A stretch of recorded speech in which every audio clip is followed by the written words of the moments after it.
serious Bharatvarsha आसामाव BJP सरकारा जेरैबादि मावदों बिटिसियावबो जेरैबादि बिथांमोना गाग्लोबनो थाखाय नाजादों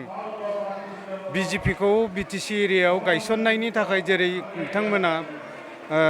नाजागासिनो बेनिफ्राय बारग'नोबा आसाम सरकारखौ सोलायनो हानांगोन आसाम सरकारा परिबर्तन जानांगोन होमबासो बिटिसिया बासिगोन बेनि थाखाय बे इलेक्शना बिराद सिरियास बिजेपिनिफ्रायबो बिराद मानसिफोर बिपिएफआव जइन जाबाय समफोरालागै 2000सोआ कुमारिघाटआवनो जइन जागोन बिजेपिनिफ्रायबो इउपिपिएलनिफ्रायबो दा माखासे मानसिफ्रा ओरैबायदि दल सालायनायनि धुम नांदों माने साननै सानथामावनो दलखौ सालायलायबाय थायो थांलाय फैलाय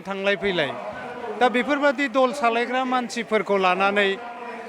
नोङो जेबो राजनितिक दोलोनि सक्ति दुरबल बे बाथ्राखौ दा हमनो हायै बादि परिस्थिति जिखुनु दलावनो बिजेपिनिफ्रायबो फैयो साननै आरो थांफिनो बिपिएफनिफ्रायबो थांलाय फैलाय जादों बेबादि माखासे मानसिया खालामलायबाय थादों दा बेखौ मा बुंनो बेखौ बुंनानै बारा लाब गैया जोंनाव जादों दिन आहमेदा गावस्रानानै इलेक्शन गेलेदों बेनि भबिष्यतआ गावनि जायनि बेक्तिगत डिसिसन बियो आरो बिथाङा गावनि भबिष्यतखौ जाना लागोन मानो होनबा देरहानायाथ' देरहाखाया होनना मिथिनानैबो जों मोनसे सन्देह लादों बिथाङा बिजेपिनिफ्राय फैसा जानानै मुसलमान भटखौ सोखावनानै बिदि बिजेपिखौ देरहा होनायनि जिथु चक्रान्त बे चक्रान्तआव बिथाङा गासनदों आथिं होदों आरो बिनि थाखायनो बिथाङा गेलेदों जोङो सांगठनिक भाबै जिखिनि एक्सन लानो गोनां थायो बेखौ लानो थाखाय जोङो डिस्ट्रिक्ट कमिटिनि थ्रुयै सेन्ट्रेल कमिटिनिहालागै हरबाय दा इलेक्शननि बेस्थता बेनि उनाव निस्सय एक्सन जागोन आरो बेखौथ' मावखानांगोन गावनि दोलोनि कर्मिखौ हमथाना लाखिनो नायबानो जाबाय 17टा सिटआव देरहादों बाखि सिटआवबो नोङो हठात खाथियावनो थानानै देगार सुनाय गोदै जोंनि मानसि लिडार बिनि गेजेराव गावबो सासे बिस्वजित दैमारियाबो सासे थगायसुला बिश्वासघातक बिपिएफ दोलोखौ बिथाङा बिश्वासघातकता खालामदों बेफोरनि खारनाव जेनदों बिपिएफनि बिजाथिया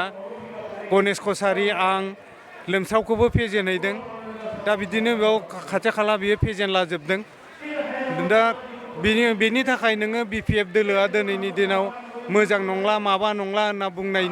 बुंनोबो एसे आसुसु मोननांगौ लाजिनांगौ खारन बिथांमोनानोथ' दंस' खालामदों बिपिएफखौ जों खोनादोंसो एनएलएफबि होननाय माने गोदान उग्रपन्थी संगठन दाफिनदोंनो होननानै सोरबा जों खोनानाय बाथ्रा पेपारफोराव माबा मबाइल माबाफोराव फैनाय नुदों जुदि बिदि सोरबा थांफिनदोंबा बा माने बाथायानो थांफिनदोंबा बिनि दाया 100नि 100 प्रमद बर'नि बिस्वजित दैमारिमोननि बिजेपि दोलोनि साननि नामै दिनैबो रन्जन दैमारिया जेलाव जोबनानै दोनदों 100नि बांसिन एनडिएफबि लिडार दैदेनगिरिफोरा जेलाव थानांदों माबादि सान्थि सुक्ति आरो दा जाय बायहेरायाव थानाय एनडिएफबि बिथांमोनखौबो पुलिसा नागिरबाय थादों केसफोरा उइथड्र जायाखै हाजिरा होबाय थानांगौ केसाव बेबादि परिस्थिति जायोबा सोरबा थांफिननाया गिदिर खोथा नङा बेबादि जोङो कोनो असान्थि बेबादि उग्रपन्थी बर'नि गेजेराव जोङो लुबैफिना किन्तु उफाय गैयैनि सोरबा बेबादि जुदि थांफिननो गोनां जादोंबा बेनि दाया 100नि 100 प्रमद बर'नि जागोन बिथाङा एनडिएफबिखौ आलाय सिलाय खालामदों दिनैनि दिनाव सुक्तिनि नामै होननानैथ' सोर बुंना लानो जेनगोन होननानैथ' बुंना लानाय नङा देरहानो थाखाय बयबो मावो केन्डिडेटआ जोंबो मावदों बिथांमोनाबो मावदों किन्तु भबेश कलिताखौ मोजां मोनै मानसिया बारानिफ्राय बारा जालांगासिनो आरो नैबे इलेक्शनाव भबेश कलिताया जेनसिगोन बे पिक्सारखौ जों सिं नुबाय थादों आरोखि 70+ महिलारिया बिटिसिनि बायरायाव थानाय बर'फोरनि थाखाय थांनाय दिनाव बिराद खामानि मावबोदों आरो दिनै बर' कछारी काउन्सिल जे जादों बेनि इउबिपिअखौ हाग्रामा महिलारियासो दादोंमोन हाग्रामा महिलारिनि थाखा फैसा गासिबो माबानायनि थाखायसो UBPO मिनिस्टर बसुमतारी मोना जानो हादोंमोन गतिके BTCनि बायरायाव थानाय बर'फोरखौ सानफ्रोमबो आसामनिल' नङा बेंगलनि बर'फोरखौबो नेपालनि बर'फोरखौबो BPF दोलोआ हाग्रामा महिलारिया बिराद नायहरदों बेंगलनि बर' मिडियामनि स्कुलनि फैसाखौ स्वयं हाग्रामा महिलारिया होबोबाय थादों आरो आसामाव थानाय माने जि BTCनि बायरानि बर'फोर जेलानो गुबुन गुबुन उसुबिदायाव खैफोदाव आफोदाव नागिरदों हाग्रामा महिलारिया सानफ्रोमबो सहाय सहযোগিতা खालामबोदों আমার খুব তীব্রভাৱে চলি আছে আৰু ৰাইজৰো প্ৰচণ্ড সহায় এই মানুহৰ স্বতঃস্ফূৰ্ত অংশগ্ৰহণ মানুহৰ মাজত উদ্দীপনা দেখা গৈছে আৰু আমাৰ বিজয় ইতিমধ্যে নিশ্চিত হৈছে ব্যৱধানটো মই ক'ব নোৱাৰিম কিন্তু আমি 85,000 প্লাছ ভোট পাম ব্যক্তিগত নহয় উদ্দেশ্যটো হৈছে সামগ্ৰিক উদ্দেশ্য আমি মহাজোঁটৰ পক্ষৰ পৰা এই নিৰ্বাচনত উদ্যোগ লৈছোঁ অসমৰ পৰা এই সাম্প্ৰদায়িক জনজাতি বিৰোধী অসমীয়া বিৰোধী দৰিদ্ৰ জনসাধাৰণ বিৰোধী যুৱ বিৰোধী ছাত্ৰ বিৰোধী কৃষক বিৰোধী আৰু গণতন্ত্ৰ বিৰোধী সংবিধান বিৰোধী এই শক্তিটোক আমি ৰাজ্যৰ পৰা উৎখাত কৰাৰ কাৰণে আমি এই উদ্যোগ গ্ৰহণ কৰিছোঁ মিত্ৰতা বিজেপি দলৰ প্ৰচাৰৰ প্ৰতি খুব কম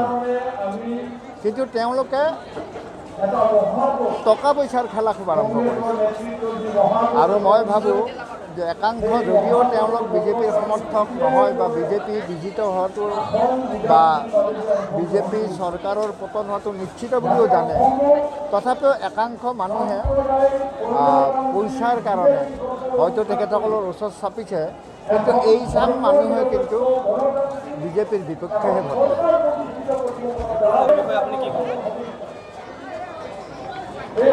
লুৰিণজ্যোতি ঢৌ অৱশ্যে আমাৰ ৰঙীয়া সমষ্টিত আমি দেখা নাই আৰু অন্যান্য সমষ্টিতো আমি তেনেধৰণৰ কোনো খবৰ পোৱা নাই যে ঢৌ আহিছে কিন্তু ডেফিনেটলি লুৰিণজ্যোতিৰ যি ৰাজনৈতিক শক্তি AJPৰ ৰাজনৈতিক শক্তি যদি উত্থান হয় তাত মই ভাবোঁ অসমৰ ৰাইজৰ আকৌ বিশেষ প্ৰথম কাম ৰঙিয়াৰ সামগ্ৰী তেনেকৈ আমি আগবাঢ়িম পৰ্যায়ক্ৰমে প্ৰাথমিকতাৰ ভিত্তিত আমি কাম কৰিম জনসাধাৰণৰ লগ লাগিম আমাৰ যিবিলাক মহাজোঁটৰ অংশীদাৰ দল আছে এই দলবিলাকৰ লগত কথা পাতি আমি ৰঙিয়াৰ সামগ্ৰিক উন্নয়নৰ কাৰণে কাম কৰিম